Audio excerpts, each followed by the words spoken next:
All India ಬಹುಜನ ಸಮಾಜ party ವತಿಯಿಂದ ನೂತನ ಪದಾಧಿಕಾರಿಗಳ ಆಯ್ಕೆ ಮತ್ತು ಪಕ್ಷದ ರಾಜ್ಯಾಧ್ಯಕ್ಷರು ಮಾನಸಂದ್ರ ಮುನಿಯಪ್ಪ ಅವರಿಗೆ ಸನ್ಮಾನ ಕಾರ್ಯಕ್ರಮ ಕಾಂಚೀರಂ ನಗರದಲ್ಲಿರುವ ಡಾಕ್ಟರ್ ಬಿ.ಆರ್. ಅಂಬೇಡ್ಕರ್ ಭವನದಲ್ಲಿ ನಡೆಯಿತು.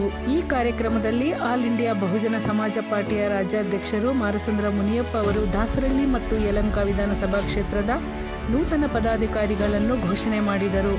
ನಂತರ ಪಕ್ಷದ ವತಿಯಿಂದ ಮಾನಸಂದ್ರ ಮುನಿಯಪ್ಪ ಅವರಿಗೆ ಸನ್ಮಾನ ಮಾಡಲಾಯಿತು. ಈ ಸಂದರ್ಭದಲ್ಲಿ ಆಲ್ ಇಂಡಿಯಾ ಬಹುಜನ ಸಮಾಜ ಪಾರ್ಟಿಯ ರಾಜ್ಯಾಧ್ಯಕ್ಷರು ಮಾನಸಂದ್ರ ಮುನಿಯಪ್ಪ, ಉಪಾಧ್ಯಕ್ಷರು ಲೋಕೇಶ್ ಚಂದ್ರ, ರಾಜ್ಯ ಪ್ರಧಾನ ಕಾರ್ಯದರ್ಶಿಗಳಾದ ಸಂದೀಪ್ ಮಾನಸಂದ್ರ, ಉದಯ್ ಕುಮಾರ್, ರಾಜ್ಯ ಕಾರ್ಯದರ್ಶಿ ಆರ್. ಮಂಜುನಾಥ್, ಜಿಲ್ಲಾಧ್ಯಕ್ಷರಾದ ಎಲ್. ಶಾಂತಕುಮಾರ್, ಜಿಲ್ಲಾ ಉಪಾಧ್ಯಕ್ಷರಾದ ಗಂಗಾಧರ್, ಸುಜಿತ್ ಆರೋಗ್ಯರಾಜ್, ಜಿಲ್ಲಾ ಕಾರ್ಯದರ್ಶಿ ಕೃಷ್ಣಮೂರ್ತಿ ಮತ್ತು ಕಾರ್ಯಕರ್ತರು ಭಾಗವಹಿಸಿದ್ದರು.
ವರದಿ ಹನುಮಂತರಾಜ್.